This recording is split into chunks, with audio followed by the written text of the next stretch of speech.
आपको बताएंगे त्रिविमीय ज्यामिति के प्रश्नावली 11.2 और ये भाग 2 वीडियो बनाया जा रहा है। ठीक, भाग 1 में मैंने 10 क्वेश्चन को कंप्लीट कर दिया था, आप उसको देख सकते हैं क्वेश्चन नंबर 11 से। तो चलिए शुरू करते हैं 11 क्वेश्चन से। यदि भाग 1 नहीं देखे तो देख लीजिएगा, क्योंकि वो आपके लिए बहुत ही इंपॉर्टेंट है। 11 नंबर क्वेश्चन देखिए। क्वेश्चन नंबर 11 है, निम्न रेखा युग्मों के बीच का कोण ज्ञात कीजिए। पहला है x - 2/2 = y - 1/5 = z + 3/-3। ये पहला है, यहाँ पे है, और ये है। इन दोनों के बीच का कोण कितना है, यही इन दोनों के बीच का कोण हमें बताना है कि कितने अंश का कोण ये बनेगा। ठीक, ये है 11 का पहला क्वेश्चन। तो पहले क्वेश्चन को हम केवल बताएंगे, इसके दूसरे क्वेश्चन को हम नहीं बताएंगे, क्योंकि दूसरा क्वेश्चन भी सेम इसी प्रोसेस से होगा जिस प्रोसेस से मैं इसको बताऊंगा। तो इसलिए आप इसको ध्यान से समझिए, दूसरा क्वेश्चन ऑटोमेटिकली लग जाएगा। ठीक, तो हल करते हैं। सबसे पहले हमें जो रेखा ये दिया गया है, पहला कार्तीय तल है, दूसरा कार्तीय तल है। इन पहले कार्तीय तल से हम निकालेंगे दिक् अनुपात निकालेंगे। ठीक, तो अब ये पहले इस कार्तीय तल से दिक् अनुपात कैसे निकालेंगे, उसके लिए कुछ हमें तुलना करना पड़ेगा। तो इसका मानक समीकरण हम ले लेते हैं। मानक समीकरण, कार्तीय तल का मानक समीकरण मैं आपको लिख देता हूँ, उसी से तुलना करना है।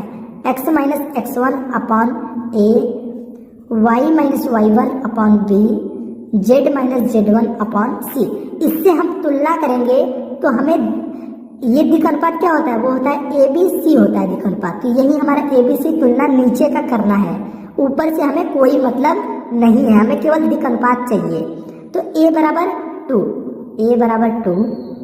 b बराबर 5 और c बराबर -3। हमें मिल गया दिक् अनुपात।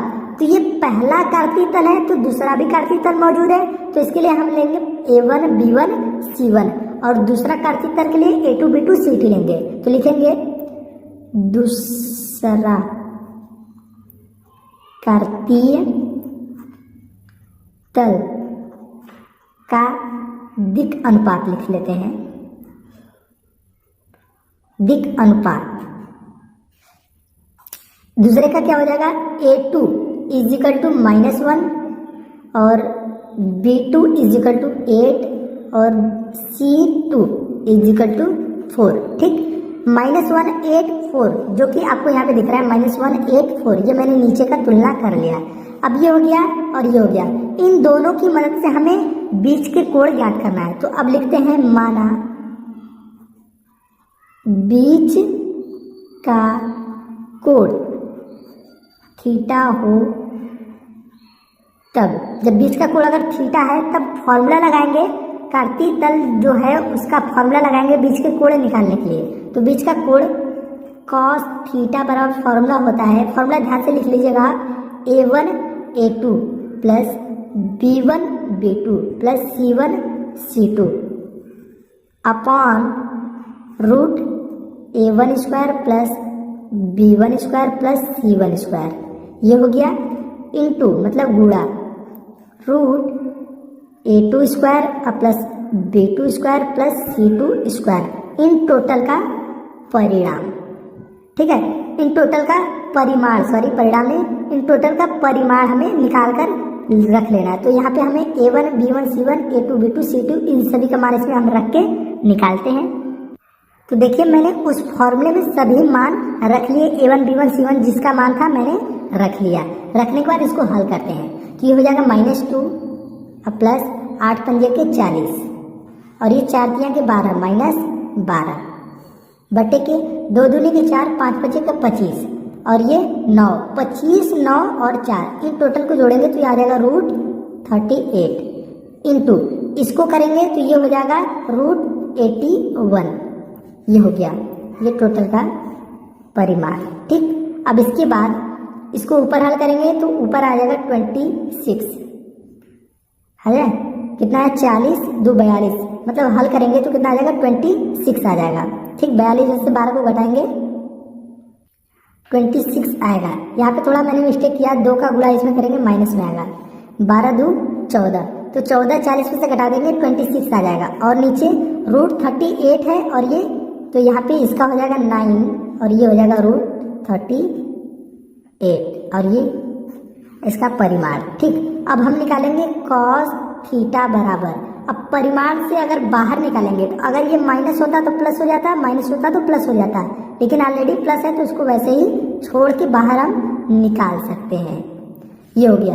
अब हमें थीटा बराबर निकालना है तो लिखेंगे थीटा बराबर cos इनवर्स 26/9√38। ये हो जाएगा इन दोनों के बीच का कोण। तो इसी तरह से सेम प्रोसेस से आप 11 का सेकंड क्वेश्चन भी कर लीजिएगा। ठीक, चलिए शुरू करते हैं क्वेश्चन नंबर 12।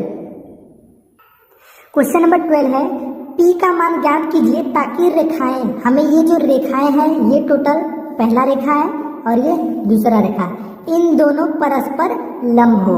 हमें P का मान ज्ञात करने के लिए ये दो रेखा भी दिया है और ये भी बोल दिया है परस्पर लंब हो। ठीक है, तो चलिए P का मान हम ज्ञात करते हैं।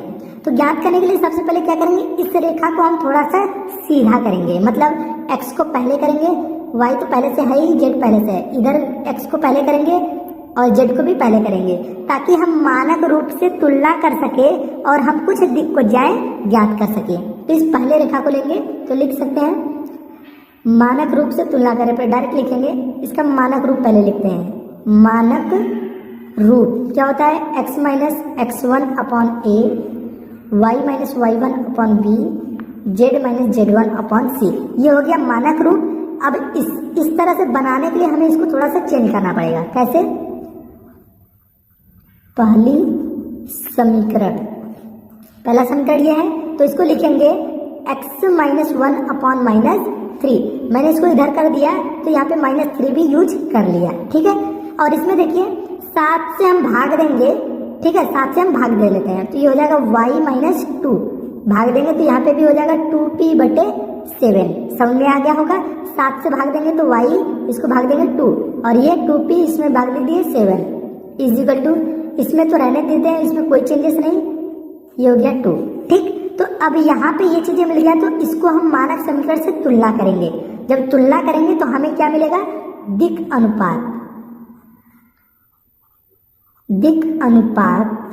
बराबर a बराबर मिल जाएगा -3, तो a1 करेंगे क्योंकि दो समीकरण है, फिर b1 बराबर मिल जाएगा 2p/7 और c1 बराबर 2।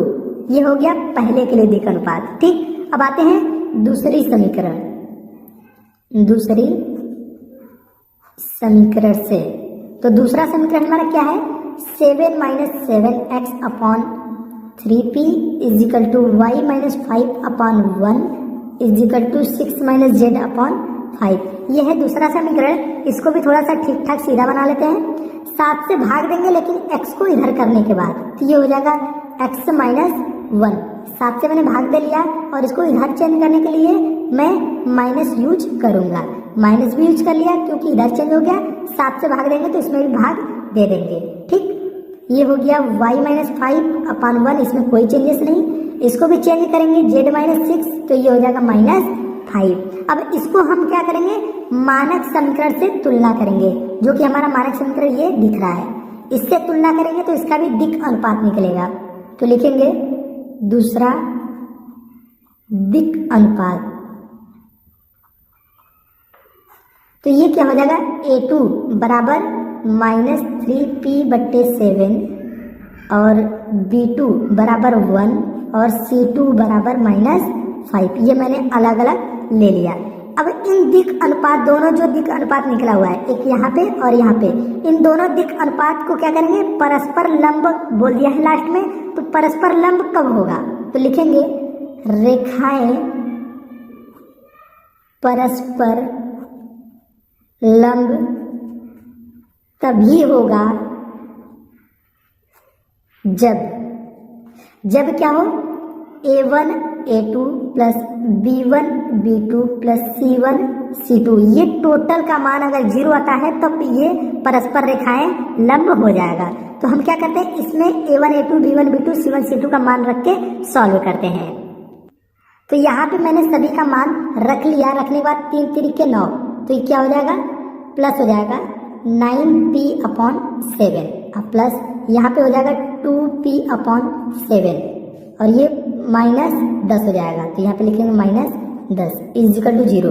इस 10 को हम उधर भेज देंगे और यहाँ पे एलसीएम लेंगे तो एलसीएम हो जाएगा 7, ये 9 और 2 11p इजिकल टू 10। ठीक, अब यहाँ से अगर हम p की वैल्यू ज्ञात करें तो p बराबर क्या हो जाएगा, p बराबर 10 × 7/11। ठीक है, तो यहाँ से हमें क्या मिल जाएगा 10 7 के 70 70/11, ये हो गया p की वैल्यू जो हमें पूछ रहा था। तो यहाँ पे हमें आंसर लिख देना है। चलिए शुरू करते हैं क्वेश्चन नंबर 13। इसमें लिखा है दिखाइए कि रेखाएं, हमारा एक ये रेखा है और एक ये दोनों परस्पर लंब है। तो इस क्वेश्चन में हम थोड़ा सा डिटेल्स में नहीं बताएंगे क्योंकि इसके पहले वाले क्वेश्चन में मैंने दो रेखा से कैसे लंब होता है मैंने आपको बता दिया था। तो यहाँ से हम पहले का दिक् अनुपात निकालेंगे, दिक् अनुपात। तो पहले का दिक् अनुपात हो जाएगा 7 - 5 और 1, जबकि ये वैल्यू है a1 का और ये a1 b1 और ये c1, ये टोटल वैल्यू। और दूसरे के लिए यूज करेंगे तो ये हो जाएगा दिक् अनुपात, दूसरा का अनुपात a2 बराबर 1, b2 बराबर 2 और c2 बराबर 3, ये हो गया 1 2 3। ठीक, अब इन दोनों को परस्पर लंब कब करेंगे, जब परस्पर लंब तभी होगा जब a1 a2 plus b1 b2 plus c1 c2 ये टोटल का गुणा करने और जोड़ने पर 0 के बराबर हो तो वो लंब हो जाएगा। चलिए इसमें मान रखते हैं 7 और 1, ये हो जाएगा 7 प्लस b1 b2 -5 तो ये हो जाएगा -10 प्लस c1 की 1 और 3 तो ये हो जाएगा 3 इजिकल टू 0। ठीक, तो 7 3 10, 10 - 10 इजिकल टू 0, मतलब ये परस्पर लंब है। यही चीजें हमें क्या करना था, दिखाना था। तो हम यहाँ पे लिख सकते हैं इति सिद्धम। क्वेश्चन नंबर 14, इसमें लिखा है रेखाओं, एक ये रेखा है और एक ये रेखा है, इन दोनों रेखा के बीच की न्यूनतम दूरी ज्ञात कीजिए। अभी तक आप एक चीज फोकस किए होंगे, कभी रेखा दे रहा है तो बीच की दूरी पूछ रहा है, तो कभी कार्तीय तल देके बीच की दूरी पूछ रहा है। तो देखो दोनों कंडीशन में कोई ना कोई आने के चांसेस हैं, इसलिए दोनों को आप मजबूत कर लो। अब देखो इन दोनों को कैसे करेंगे, तो इसके लिए पहले को लेंगे। तो पहला हमारा जो दिया है हम उसको लिखेंगे नहीं, डायरेक्ट यहाँ पे करने वाले हैं। तो पहले के लिए हम किससे तुलना करेंगे, इसके मानक समीकरण से। इसका मानक समीकरण है r is equal to a1 plus lambda b1। मैंने a1 b1 इसलिए यूज किया क्योंकि यहाँ पे दो समीकरण है, तो इसकी तुलना पहले से करेंगे तो क्या मिल जाएगा, a1 बराबर मिल जाएगा ये वैल्यू। ठीक, i plus 2j plus k और लेमडा के साथ लेमडा है, b1 की वैल्यू ये, तो लिखेंगे b1 बराबर i minus j plus k, ये हो गया b1 की वैल्यू। अब इन दोनों वैल्यू से हमें क्या करना है, हमें इन दोनों वैल्यू से ज्ञात करना है। पहले इन दोनों को रहने देते हैं, अब आते हैं दूसरे के लिए। इसी तरह से दूसरे के लिए लिखेंगे r is equal to a2 plus lambda b2 की तुलना से। अब दूसरे समीकरण के लिए हम इससे तुलना करेंगे तो क्या मिल जाएगा, हमें मिल जाएगा a2 बराबर 2i minus j minus k, ये हो गया, और b2 बराबर 2i plus j plus 2k। देखिए इससे हो गया, लेकिन एक चीज़ ध्यान दीजिएगा, मैं एक बार इससे तुलना कर चुका हूँ तो यहाँ पे हम म्यू यूज करेंगे क्योंकि जो है उसी के अनुसार चलेंगे। ठीक, यहाँ पे भी आप लिख सकते हैं कि तुलना से। ठीक, हमें a1 b1 मान पता चल गया, a2 b2 का भी मान पता चल गया। अब हमें ज्ञात क्या करना है वो देखिए, ज्ञात करना है बीच की न्यूनतम दूरी। तो न्यूनतम दूरी डिस्टेंस है ना, तो वही चीज हमें ज्ञात करना है। तो डिस्टेंस को अगर हम d से प्रदर्शित करते हैं तो इसका फॉर्मूला क्या बनेगा, इसका फॉर्मूला बनेगा a2 माइनस a1। ध्यान से समझिएगा formula, a2 minus a1 dot b1 cross b2, एक dot a2 minus a1 dot b1 cross b2 upon b1 cross b2 का मापांक और ये टोटल का मापांक। ये हो गया फॉर्मूला बीच की दूरी निकालने के लिए। तो इस फॉर्मूले को आप पहले कहीं नोट कर लीजिए, फिर इसमें हम मान को निकालेंगे। तो यहाँ पे हमें क्या करना है, सबसे पहले a2 माइनस a1 ज्ञात करना। तो निकालते हैं a2 माइनस a1 बराबर a2 की वैल्यू है 2i माइनस जे माइनस के माइनस a1 की वैल्यू में हम माइनस यूज करके लिखेंगे। तो लिखेंगे i माइनस 2j माइनस के a1 माइनस a2 हो गया। अब इसको सॉल्व करेंगे a1 माइनस a2 को, तो ये हो जाएगा i माइनस 3j अब माइनस 2k। ये हो गया a2 माइनस a1 की वैल्यू। ठीक, अब हमें क्या करना है b1 क्रॉस b2 का। तो निकालते हैं b1 cross b2 is equal to b1 cross b2 के लिए हमें क्या करना पड़ेगा, सारिक यूज करना पड़ेगा। तो लिखेंगे i j k। अब b1 का जो i का वैल्यू है वो है 1 और b2 के i का वैल्यू है 2 और b1 के j का वैल्यू है -1 और ये 1, यहाँ पे 1 और ये 2। मैंने मान निकाल लिया। अब इसको हमें ज्ञात करना है। तो चलिए ज्ञात करते हैं। सारी का i को कॉमन करेंगे। जब i को कॉमन करेंगे तो ये हो जाएगा -2 -1। ठीक, फिर j को कॉमन करेंगे -j के लिए। तो इसके लिए क्या हो जाएगा, इसके लिए हो जाएगा -2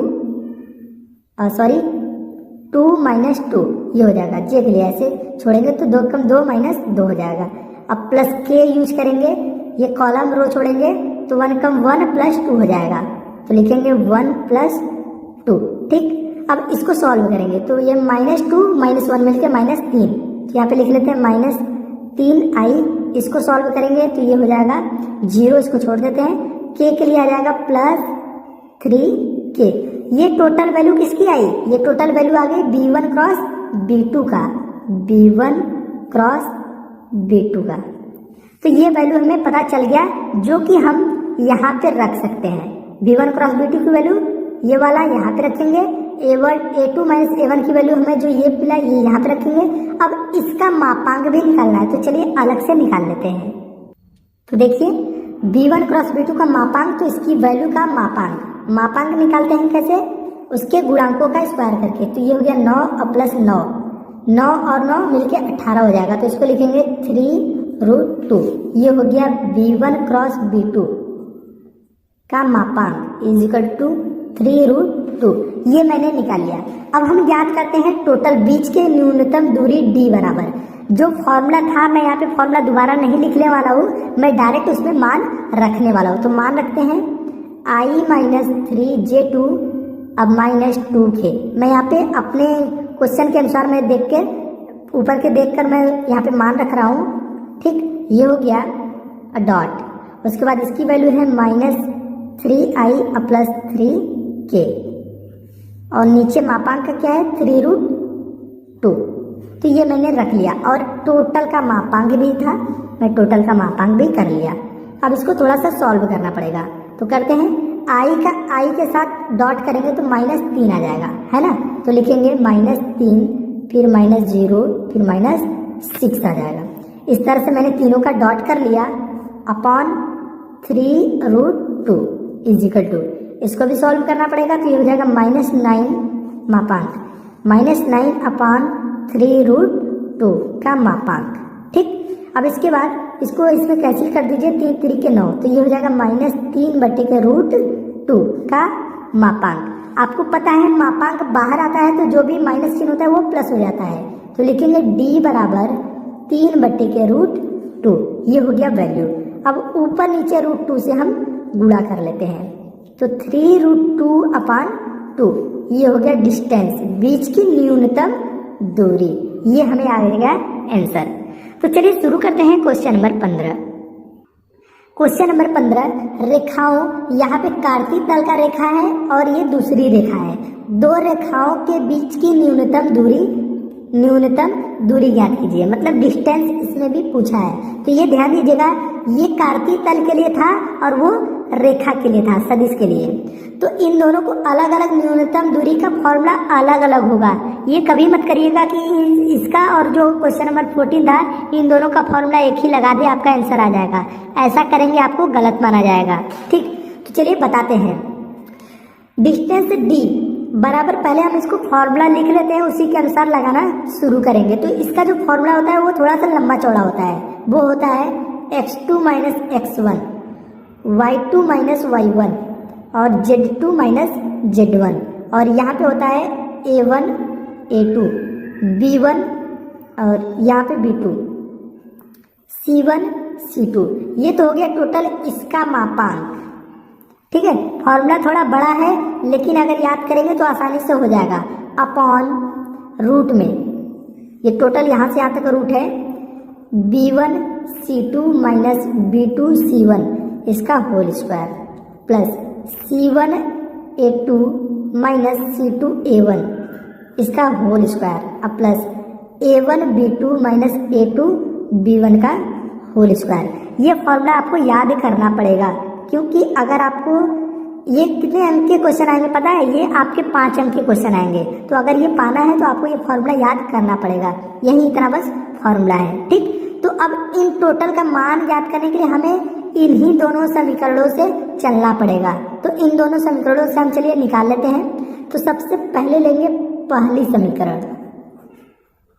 पहली समीकरण क्या है वो, x plus 1/7 y plus 1/-6 z plus 1/1। ये पहला समीकरण है, इसको हम तुलना करेंगे इसके मानक समीकरण से।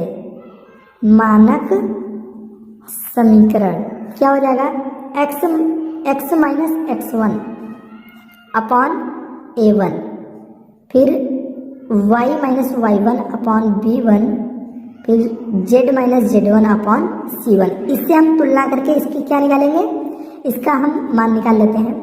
तो यहाँ पे हमें मिल जाएगा x1 बराबर -1, ठीक, फिर y1 बराबर -1, फिर z1 बराबर भी z1 बराबर -1, ये हो गया। और a1 बराबर 7 और b1 बराबर -6 और c1 बराबर 1। यहाँ पे हमें ये टोटल मान मिल गया। ठीक है, अब इसी तरह से आते हैं दूसरी समीकरण, लिखेंगे दूसरी समीकरण। दूसरा समीकरण हमारा है x minus 3/1, y minus 5/-2, z minus 7/1। अब इसको भी हम क्या करेंगे, मानक समीकरण से तुलना करेंगे। मानक समीकरण से तुलना। अब इसका मानक समीकरण क्या होगा, इसके लिए वही चीजें होगा, बस थोड़ा सा चेंज। x माइनस x2/a2 हो जाएगा। अब दूसरे के लिए है तो 2 का यूज करेंगे। फिर y माइनस y2/b2/c2। अब इससे तुलना करेंगे तो हमें यहाँ पे मिलेगा x2 बराबर, अब हमें x2 लेना है तो यहाँ पे x2 बराबर क्या हो जाएगा 3, और y2 बराबर मिल जाएगा 5, z2 बराबर मिल जाएगा 7। इसी तरह से a2 बराबर 1 और b2 बराबर -2 और c2 बराबर 1। तो ये मान और एक ये मान, इन दोनों मानों से हमें क्या करना है, टोटल के टोटल मान इसमें रख के निकाल लेना है। तो इसको अलग हल करेंगे, इसको अलग हल करेंगे, अलग अलग हल करके इसमें मान बैठाएंगे। रख के हल करेंगे तो बहुत लंबा जाएगा, इसलिए पहले अलग अलग हल करेंगे। तो सबसे पहले अंश में जो है अंश को हल करेंगे। तो यहाँ पे जितने भी मान है उस मानों को मैंने पुट कर लिया। ठीक, अब इसको हल करते हैं। इतने बड़े लंबे चौड़े क्वेश्चन सॉल्व करें, कम से कम लाइक तो कर दीजिए वीडियो को। चलिए इसको सॉल्व करेंगे तो ये हो जाएगा 7 और 1 3 और 1 ये 4 हो जाएगा। तो इसको लिखेंगे 4 6 8, नीचे 7 - 6 1, फिर 1 - 2 1, ये हो गया। अब ये तो हो गया, अभी क्या करना है, इसको हमें सॉल्व करना है। कैसे, पहले 4 को कॉमन करेंगे, यहाँ पे इसका गुणा करेंगे, रो कॉलम छोड़ के गुणा करेंगे तो ये हो जाएगा -6 + 12। फिर सेकंड को लेंगे -6 को कॉमन करेंगे तो ये हो जाएगा 7 - 1, रो कॉलम छोड़ेंगे 7 × 7, ये हो गया। फिर +8 लेंगे तो ये हो जाएगा -14 अब +6। अब इसको सॉल्व करते हैं तो ये 12 और ये 6 कर लेंगे और इसमें 4 का गुणा कर लेंगे तो ये हो जाएगा -16 और यहाँ पे 36 ये हो जाएगा, और तीसरा ले लेते हैं तो ये -64 हो जाएगा। अब इन टोटल को हल करेंगे तो ये हो जाएगा -116। मैं यहाँ पे जल्दी इसलिए कर रहा हूँ ताकि आपका समय बच सके, आप इसको सॉल्व कर लीजिएगा। -116 ये हो गया, ठीक। तो ये तो ऊपर अंश के लिए मैंने सॉल्व कर लिया। अब हर के लिए यूज करते हैं, तो हर के लिए हमारा क्या था, हर के लिए हमारा था, लिख लेते हैं तथा। हर के लिए रूट में था, बहुत लंबा चौड़ा था ये भी, तो इसको भी हम लंबा चौड़ा हल कर ही लेते हैं आज। चलिए हम भी देखते हैं कितना लंबा चौड़ा जाएगा। फॉर्मूला क्या था, B1C2 माइनस B2C1 का whole square plus C1A2 minus C2A1 का होल स्क्वायर। फॉर्मूला याद करना बहुत ही आसान है, A1B2 माइनस A2B1 का होल स्क्वायर। अब इसमें मान भी रखना है, चलिए मान रखते हैं आज, ठीक। मान रखते हैं तो ये हो जाएगा -6 + 2 का होल स्क्वायर, ठीक। इसमें मान रखेंगे ये मान रख के होल स्क्वायर प्लस 1 + 7 का होल स्क्वायर, और यहाँ पे प्लस लगा के -14 अब +6 का होल स्क्वायर, ठीक। अब देखिए, अब इसको सॉल्व करेंगे अलग अलग, तो ये हो जाएगा 6 2 8 8 के 64, तो ये हो गया, ये हो जाएगा -4 का स्क्वायर 16, तो ये हो जाएगा 16 प्लस ये हो जाएगा 36, ठीक है। ये हो गया 36, यहाँ पे माइनस था मैंने छोड़ दिया, चलो ये -1 + 1 ये हो जाएगा 6 का स्क्वायर 36, अब प्लस ये हो जाएगा 8 का स्क्वायर 64, ये हो गया रूट में, ठीक। अब इसको सॉल्व करेंगे ये रूट का, तो ये आ जाएगा रूट में कितना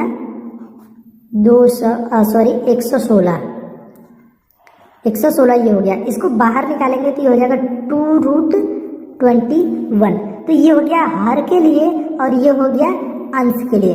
इन दोनों को हम रख के निकाल लेते हैं, तो लिखेंगे दो रेखाओं के बीच की दूरी, दो रेखाओं के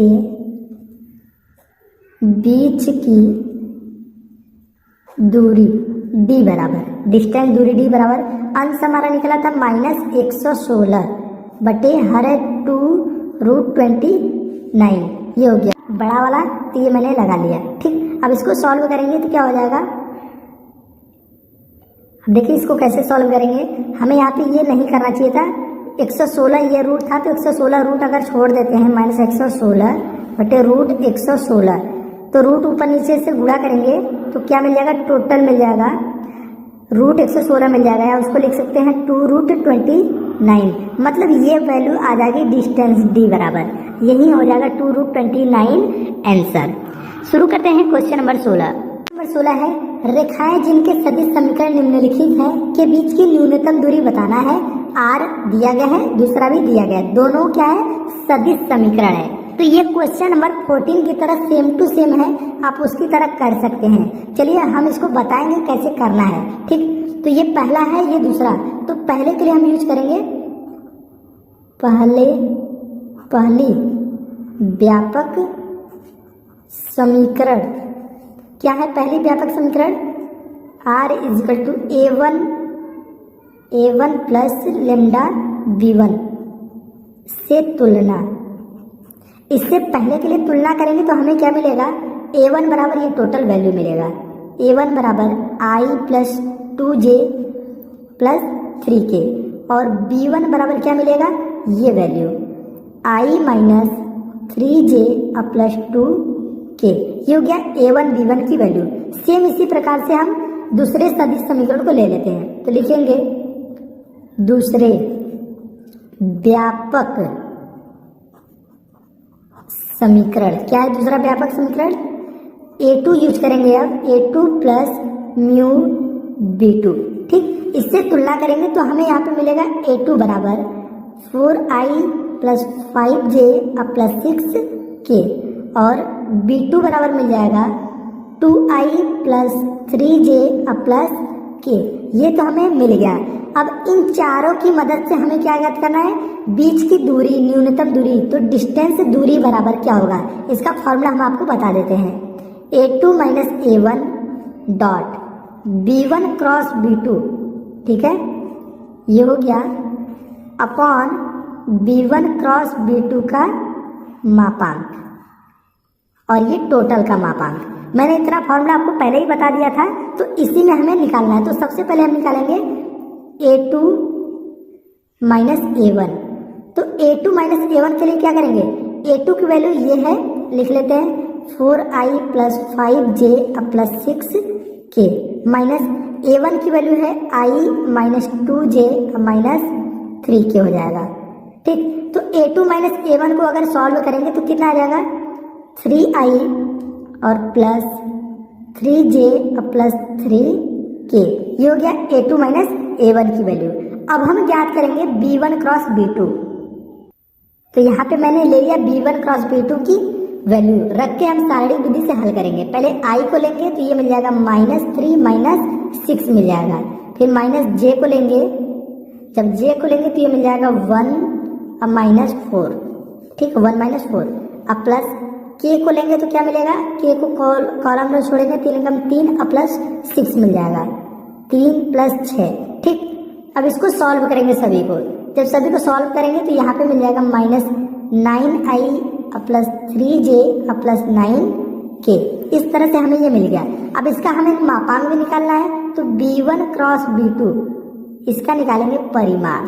तो ये हो जाएगा रूट में 9 का square 81 plus 9 plus 81, 81 9 81, in total को जोड़ेंगे तो आ जाएगा 171। रूट से बाहर निकालेंगे तो ये हो जाएगा 3√19। तो ये सभी का वैल्यू मैंने ले लिया। अब निकालेंगे d बराबर, मान रख लेते हैं 3i plus 3j plus 3k। ये हो गया इसकी वैल्यू, डॉट लगाएंगे। दूसरी की वैल्यू क्या आई थी, 9i plus 3j plus 9k। मैं बस फॉर्मूले में वैल्यू रख रहा हूँ, ठीक है। और नीचे क्या है, 3√19 इन टोटल का मापांक। ठीक है, अब इन दोनों का डॉट करेंगे। डॉट करेंगे तो कितना आ जाएगा, -27 प्लस 9 प्लस 27 बटे के 3√19। ये हो जाएगा 9 बटे के 3√19। या टोटल वैल्यू आ जाएगा 3/√19। ये हो जाएगा d की वैल्यू, बीच की दूरी। चलिए शुरू करते हैं आज का अंतिम क्वेश्चन नंबर 17। क्वेश्चन है, रेखाएं जिनकी सदिश समीकरण निम्न है के बीच की दूरी हमें बताना है। ये पहला रेखा है, ये दूसरा रेखा। इन दोनों के बीच की दूरी बताना है, लेकिन ये थोड़ा सा अलग दिया गया। मतलब जो हमें मान दिया गया वो आपस में गुणा करके दिया है, i j k को अलग अलग करके दिया गया है। तो हमें सबसे पहले इसको लेना है, इसको आपस में गुणा कर लेना है। तो हम क्या करेंगे, i को गुणा करेंगे, j को गुणा करेंगे और k को गुणा करेंगे। तो लिखेंगे पहली रेखा का समीकरण। पहली रेखा का समीकरण के लिए हम अगर गुणा करेंगे तो क्या मिल जाएगा, i minus 2j plus 3k plus t को कॉमन करेंगे, i plus j minus 2k। ये गुणा करके अलग अलग हमें बना लेना है। जब अलग अलग बनाएंगे तभी हम क्या करेंगे, मानक समीकरण से तुलना करेंगे। समीकरण से तुलना करेंगे तो हमें मिल जाएगा a1 बराबर ये value i minus 2j plus 3k और b1 बराबर -i plus j minus 2k। ये हो गया। अब इसी तरह से लिखेंगे दूसरी रेखा का समीकरण।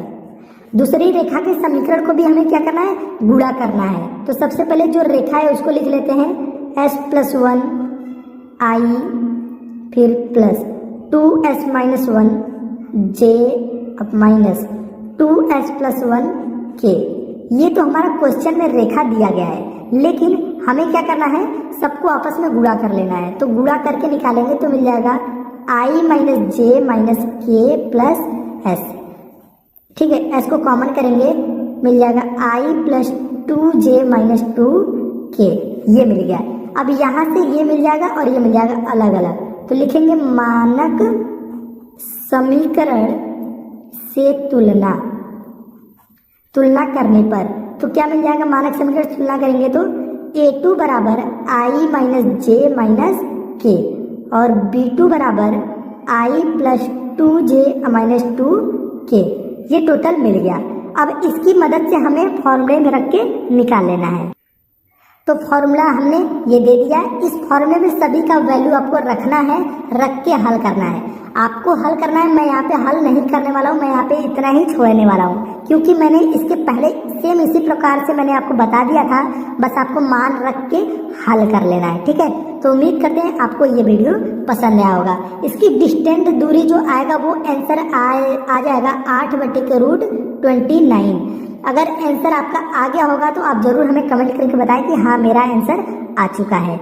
मिलते हैं अगले वीडियो में। अगला वीडियो बनाया जाएगा 11.3 का। तब तक के लिए जय हिंद, जय भारत।